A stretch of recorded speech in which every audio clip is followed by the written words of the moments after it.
Hello guys, welcome. I am Sentimental the introvert, and today I want to give you my personal recap on episode 11 of Pitbabe series 2. So let's get into it. Okay, so after capturing Willie and taking out the chip out of his head, all questioning about Willie on what he knows about Tony. Now, at first, he didn't want to help because he has nothing much to tell. Charlie was the one who keeps convincing Willie to tell them because Charlie knows deep down that Willie wants nothing but to be free from Tony. Willie said when he was in the lab, Tony never cared if he lived or died because Tony will kill him and bring him back to life. At least that is how he felt. Willie also said that he noticed Tony uses his blood, so now everyone believes that Tony has his own blood into the experiment, but I believe it's the opposite. But then again, Tony is taking out his blood, and I don't think he is using it on anyone. I feel like he's testing his blood on the people that he experiment on to see if their blood is compatible with his. Oh, and by the way, in case you're wondering why Willie can't just use his ability to escape, well, he can't. They all tied into the chair and actually taped his hands, so he can't do anything except to just talk, unless Willie has mastered the ability to use another part of his body to produce sounds to stop time. So, since Willie mentioned about blood and Tony blood may be in Willie's system, they are planning to use Willie again to get his blood. Then we see Charlie, who is seeing Babe just drinking wine, looking like it's nothing happening and that he just solved the biggest problem in his life. Babe said as long as he has everyone with him, he's okay. But he doesn't know what Alan did, and if he does, he needs to take back what he said. But then Charlie sat beside Babe and he got very sentimental. Charlie then indicated that he's horny, which Babe said earlier Charlie was not in the mood, to which Charlie said that he doesn't remember any of that. Now pay attention to those sentences.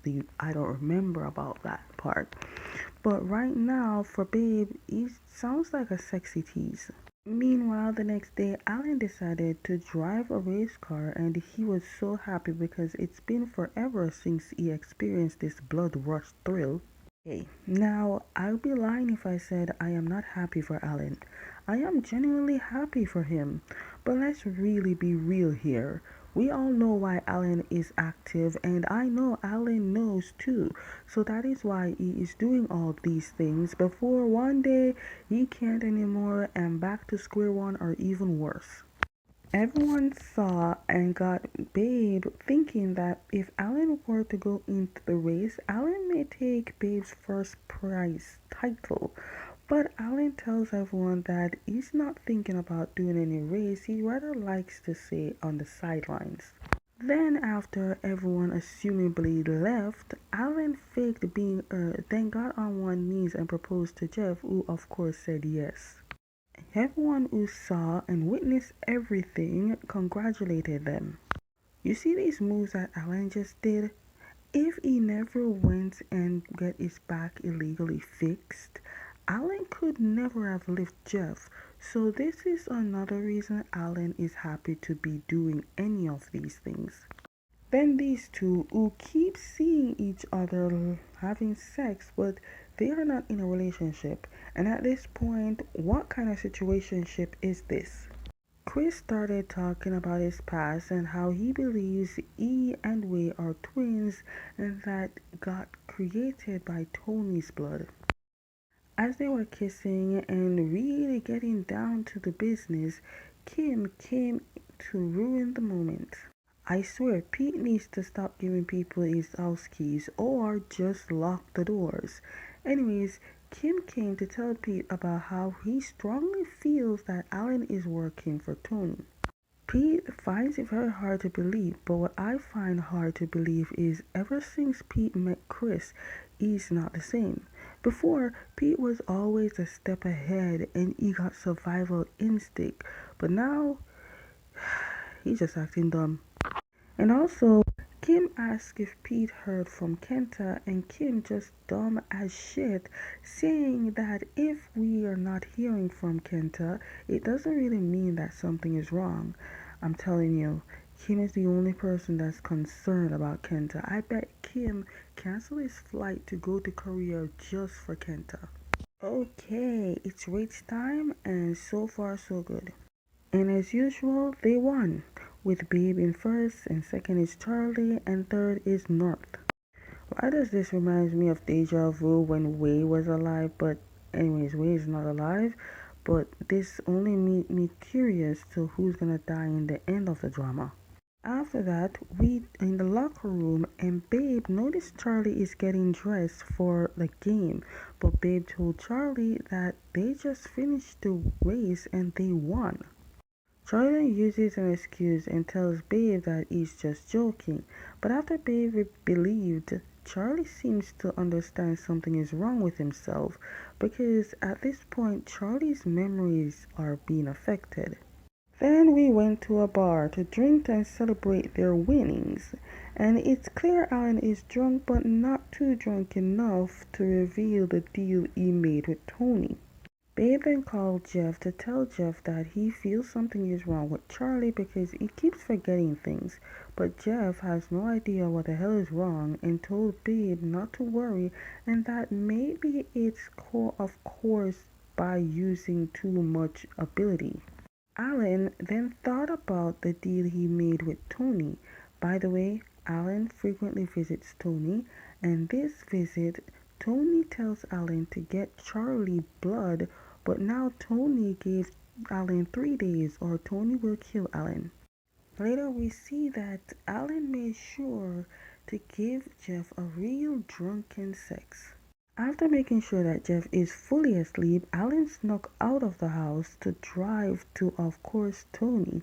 Him, who is clearly got very suspicious to the day he saw that mark on Alan's ear, Kim was waiting right outside and tailing him. Alan got to warehouse where Tony's supposed to be and passed by Kenta who clearly sees Alan. Alan then got to see Dean, but Winner will not let him get near Dean unless he completes what Tony asked him to do. After getting back, Kim confronted Alan and Alan told Kim to not label him as the bad guy and listen to him. Alan told Kim he has a plan to save both Dean, who he revealed that is alive, and Kenta. And when Alan spoke about Kenta, immediately Kim's anger face disappeared. They all at the lab trying to discuss what to do with Willie, and also Chris revealed to everyone that he is Ray's twin and how he believes that he is genetically connected to Tony. But the only person who is upset is Babe, while everyone else is in shock.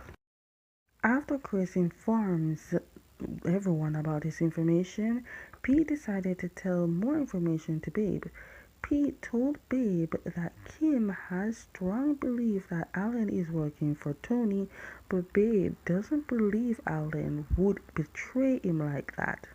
Meanwhile, for some odd reason, Charlie wanders around the lab on his own without realizing it, and Alan just happens to be there and ambush Charlie. But before Charlie could process what Alan was about to do, Charlie fainted due to a vision. Alan then uses this opportunity to take Charlie's blood, then bring Charlie inside, and everyone was alerted. When everyone asked Alan what happened, Alan couldn't even give them a good answer. All Alan could say is that he found Charlie this way. Charlie finally woke up, but he doesn't know anyone except for Jeff. The sad part is Charlie's vision had Alan in it, but with his memory gone, Charlie can't tell anyone. Babe tries to explain to Charlie their relationship, and even though that jolted a memory, it is not a big jolt because Charlie really doesn't know who Babe is. Sad because there were signs of memory loss happening before this. Jeff is telling them that he feels that the experiment could be the reason and that it started a full activation on the entire brain. Everyone wanted to leave, but Babe said he will stay with Charlie, but Alan said it's best not to because Charlie doesn't know and he doesn't feel comfortable with Babe because Charlie doesn't really remember Babe.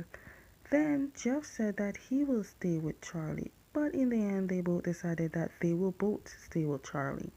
Meanwhile, Kim and Alan made plans to find a way to do rescue mission. Meanwhile, we see Babe sitting beside Charlie. Then Charlie wakes up and sees Babe.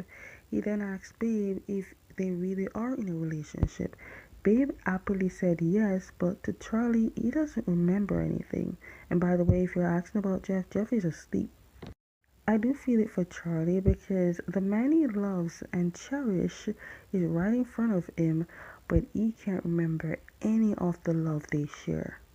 We then see Alan, who brought Charlie's blood to Tony, but Tony doesn't trust Alan and told Winner to go test the blood if it really belonged to Charlie. Alan then thought that once he gives Charlie blood to Tony, he is free to get Kenta and Dean, but sadly, making a deal with Tony was never the safest move. Alan found that out the hard way. You see, Tony was never going to let Dean or Kenta go, and now he won't let Alan go free either. Okay guys, that is all my recap on episode 11 of Pitbabe Series 2. Stay tuned for episode 12.